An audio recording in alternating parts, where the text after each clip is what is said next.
Uttar Pradesh cabinet बैठक 4 नवंबर। महत्वपूर्ण बिंदु। 27 प्रस्ताव को मंजूरी।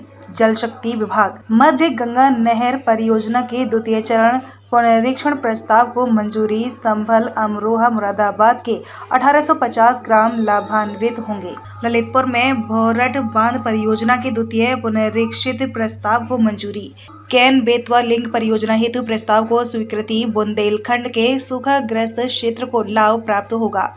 पशुपालन विभाग प्रदेश में पशु चिकित्सकों की कमी को पूरी करने के लिए पशुपालन पाठ्यक्रम हेतु डिप्लोमा सर्टिफिकेट कोर्स हेतु नीति तैयार करने के प्रस्ताव को मंजूरी। आबकारी विभाग शीरा नीति उत्तर प्रदेश शीरा नीति 2024-25 के प्रस्ताव को मंजूरी। 1 नवंबर 2024 से 31 अक्टूबर 2025 के शीरा वर्ष हेतु शीरा रिजर्वेशन को मंजूरी। 19% शीरा रिजर्वेशन स्वीकृति। उच्च शिक्षा विभाग उत्तर प्रदेश उच्चतर शिक्षा विभाग हेतु नियमावली। उत्तर प्रदेश सहायता प्राप्त महाविद्यालय अध्यापक स्थानांतरण नियमावली 2024 को मंजूरी। महाविद्यालय में न्यूनतम तैनाती के 5 वर्ष को घटाकर 3 वर्ष किया गया। उत्तर प्रदेश निजी विश्वविद्यालय अधिनियम 2019 में संशोधन को मंजूरी। अन्य प्रदेशों के शिक्षण संस्थाओं को प्रदेश में स्थापित होने का अवसर। लखनऊ में अंग्रेजी एवं विदेशी भाषा केंद्रीय विश्वविद्यालय के लखनऊ परिसर स्थापना हेतु तहसील सरोजनी नगर में चकरौली, परगना बिजनौर में 2,339 हेक्टेयर भूमि को चिन्हित कर उपलब्ध करवाने के प्रस्ताव को मंजूरी। एफडीआई नीति में संशोधन प्रस्ताव को मंजूरी। उत्तर प्रदेश इलेक्ट्रॉनिक्स विनिर्माण नीति 2020 के अंतर्गत 300 करोड़ की निवेश के प्रोत्साहन प्रस्ताव को मंजूरी। वित्त विभाग सेवानिवृत्त राज्य कर्मचारियों हेतु Uttar Pradesh retirement benefit rules 1961 में संशोधन प्रस्ताव को मंजूरी।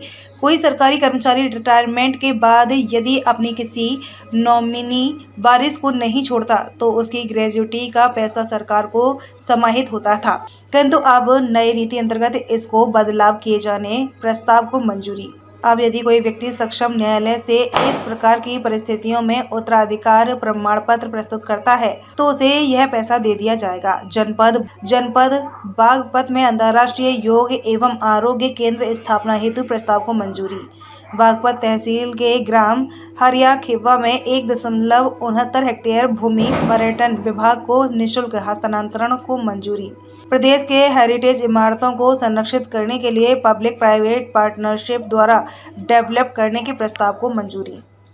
डिप्लोमा पाठ्यक्रम, डिप्लोमा कोर्स, सर्टिफिकेट कोर्स चलाए जाने हेतु नीति तैयार करने के संबंध में आज निर्णय लिया गया है। पैरावेट्स द्वारा पूरे विश्व में महान महत्वपूर्ण भूमिका अदा की जाती है। उत्तर प्रदेश में पशु चिकित्सकों की कमी है, उनकी पूर्ति के लिए हम ये लाए हैं। 2019 की पशु गणना के अनुसार 190.069 हेक्टेयर भूमि पर्यटन विभाग को निःशुल्क हस्तांतरित किए जाने के संबंध में आज मंत्री परिषद ने अनुमोदन प्रदान किया। वर्तमान विश्व में समग्र स्वास्थ्य पर्यटन वेलनेस टूरिज्म के अंतर्गत शारीरिक, मनोवैज्ञानिक एवं आध्यात्मिक गतिविधियों के माध्यम से स्वास्थ्य एवं कल्याण को बढ़ावा देने के उद्देश्य से की जाने वाली यात्राएं आती हैं। वेलनेस टूरिज्म का उद्देश्य तनाव के स्तर पर नियंत्रित करना और स्वस्थ जीवन शैली को बढ़ावा देना। अंतर्राष्ट्रीय स्तर पर दुनिया भर में योग के प्रति जागरूकता बढ़ाने के लिए अंतर्राष्ट्रीय योग दिवस मनाया जाता है। 21 जून अंतर्राष्ट्रीय योग दिवस के रूप में हम लोग मनाते हैं। योग वेलनेस को जोड़ते हुए वेलनेस टूरिज्म विदेशी पर्यटकों को आकर्षित करेगा। भारत में केरल और उत्तराखंड में वेलनेस टूरिज्म के केंद्र स्थापित हैं, जहाँ पर काफ़ी संख्या में भारतीय विदेशी पर्यटक इस स्वास्थ्य के संबंध में आते हैं। विदेशी पर्यटकों को आकर्षित करने के उद्देश्य से प्रदेश के जनपद बागपत में पूरा महादेव में अंतर्राष्ट्रीय योग एवं आरोग्य केंद्र की स्थापना सार्वजनिक निजी सहभागिता के अंतर्गत निगोष्ठियों के माध्यम से कराया जाना है। इसमें 68.400 हेक्टेयर निजी भूमि क्रय किए जाने का निर्णय लिया गया है। ग्राम सभा की ये बीच में भूमि आ रही थी, इसलिए उसको ट्रांसफर किया गया। हम योग के उसके बारे में तो महत्व उसका जानते हैं कि हमारी जीवन शैली कैसे बेहतर हो, तो इसलिए 68.400 हेक्टेयर इसमें बीच पे ही आ रही थी भूमि, तो इसको निजी भूमि क्रय किए जाने का निर्णय लिया। वो तो पब्लिक प्राइवेट पार्टनरशिप में एक बहुत बड़ा ग्रुप है। एवं फॉर्चून 500 कंपनियों के निवेश प्रोत्साहन नीति 2023, ये 1/11/2023 को फॉरेन डायरेक्ट इन्वेस्टमेंट की नीति आई थी। इसमें थोड़ा सा संशोधन किया गया है।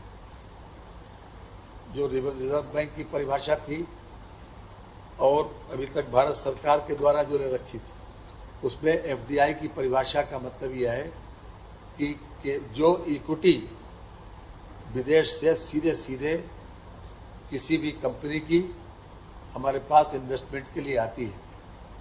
लेकिन आज जो संशोधन है तो वह हमने फॉरेन कैपिटल इन्वेस्टमेंट के रूप में उसको किया है। उसमें ये तो ज़रूरी है कि कम से कम 10% इक्विटी हो। अब हमने इक्विटी के साथ साथ उसमें डिवेंचर को और लोन को भी उसमें अलाउ किया है। External commercial borrowings, stand by letters of the credit, debenture etcetera को भी उसमें अलाउ कर दिया। जो लोन, यानी कि अभी तक केवल एफडीआई वो थी जो कंपनी के पास अपनी इक्विटी होती थी, लेकिन इसको बढ़ावा देने के लिए, क्योंकि हम निवेश को बढ़ावा देने के लिए ज़्यादातर कंपनी अपने बिजनेस को फैलाने के लिए हर तरह से बाहर से लोन भी लेती हैं और हर प्रकार से पैसा मैनेज करती है, तो वो भी हमने अलाउ कर दिया। इक्विटी केवल 10% रह गई। अगर वो उसकी कंपनी के पास अपनी 10% इक्विटी होगी और प्लस 90% इस प्रकार का उसने व्यवस्था कर रखी होगी, तो हम उसको भी इस तरीके से अलाउ करेंगे और उसको फॉरेन कैपिटल इन्वेस्टमेंट के रूप से जाना जाएगा और उसको भी हम बेनिफिट्स देंगे। ये हमने एक अमेंडमेंट लाए। नहीं, अब जो जाना जाएगा वो 32 हेक्टेयर सिंचन क्षमता सृजित होगी। परियोजना का जो लाभ प्राप्त करेंगे जनपद अमरोहा, मुरादाबाद और संभल के 11 जो डार्क जोन के विकास खंडों में भूजल रिचार्ज सामान होने में मदद मिलेगी। दूसरी परियोजना हमारी है ललितपुर में भौरट बांध परियोजना। ये भौरट बांध परियोजना है ललितपुर की भौरट बांध। ये द्वितीय पुनर्रक्षित लागत है इसका 1237.2501 करोड़ के व्यय के प्रस्तावित है, स्वीकृति प्रदान की गई। ये ललितपुर के तहसील महरौनी विकासखंड में ग्राम भैराघाट के समीप जामनी नदी पर पूर्व में जामनी बांध निर्मित है, जिसकी बानपुर रजवाहा की नहर प्रणाली की टेल में सिंचाई हेतु पानी उपलब्ध नहीं हो पाता था। इस नहर प्रणाली में सिंचाई सुविधा उपलब्ध कराने जाने हेतु जामनी बांध के डाउन स्ट्रीम में प्रस्तावित बोरन बांध का निर्माणाधीन है। ये बोरन बांध की कुल लंबाई 4.720 किलोमीटर है। अधिकतम ऊंचाई इसका 22.8 मीटर है। ये बांध के कुल भंडारण क्षमता है 45.080 MCM है और ये 16,000 हेक्टेयर यानी 9,000 हेक्टेयर खरीफ में और 7,000 हेक्टेयर रबी में और 33 ग्रामों में इसका लाभ मिलेगा और 8200 कृषक इसका लाभ प्राप्त करेंगे और 1 MCM पेयजल उपलब्ध होगा, जिसमें लगभग 20,000 लोग आबादी हमारी लाभ प्राप्त करेगी। तीसरा है केन बेतवा। हाँ, केन बेतवा के लिंक परियोजना के अंतर्गत एक केन नहर प्रणाली के पुनरुद्धार की परियोजना है। इसकी लागत 1191 करोड़ की है। व्यय प्रस्ताव स्वीकृति प्रदान की गई है। केन बेतवा लिंक परियोजना नदी जोड़ो कार्यक्रम के अंतर्गत ये संसाधन विकास के लिए राष्ट्रीय परिप्रेक्ष्य योजना के भारत प्राय द्वीपीय घटक के 16 लिंक परियोजना में से प्रथम परियोजना है। अधिनियम 2023 के प्रख्यापित होने के बाद उत्तर प्रदेश उच्चतर शिक्षा सेवा आयोग अधिनियम 1980 निराशित हो गया। अतः जो उस समय ट्रांसफर नीति थी, उत्तर प्रदेश उच्चतर शिक्षा सहायता प्राप्त महाविद्यालय के अध्यापकों के लिए 2005 की वह स्वतः समाप्त हो गई, तो नई नियमावली की आवश्यकता थी। अतः वो नई नियमावली इस बार लाई गई है, जिसको कहा गया उत्तर प्रदेश सहायता प्राप्त महाविद्यालय अध्यापक स्थानांतरण नियमावली 2024। और इसमें कोई खास बदलाव नहीं है, सिर्फ इतना बदलाव हुआ है क्योंकि उत्तर प्रदेश एक बहुत बड़ा राज्य है और ख़ास तौर से महिलाएं जब अपने गृह जनपद से बहुत दूर जाती है या दिव्यांग लोग बहुत दूर जाते हैं तो उनको परेशानी होती है। तो जो 5 वर्ष मिनिमम उस विद्यालय में महाविद्यालय में सेवा की आवश्यकता थी उसको घटा के 3 वर्ष कर दिया गया। ये इसमें बदलाव है। बाकी जस की तस नियमावली है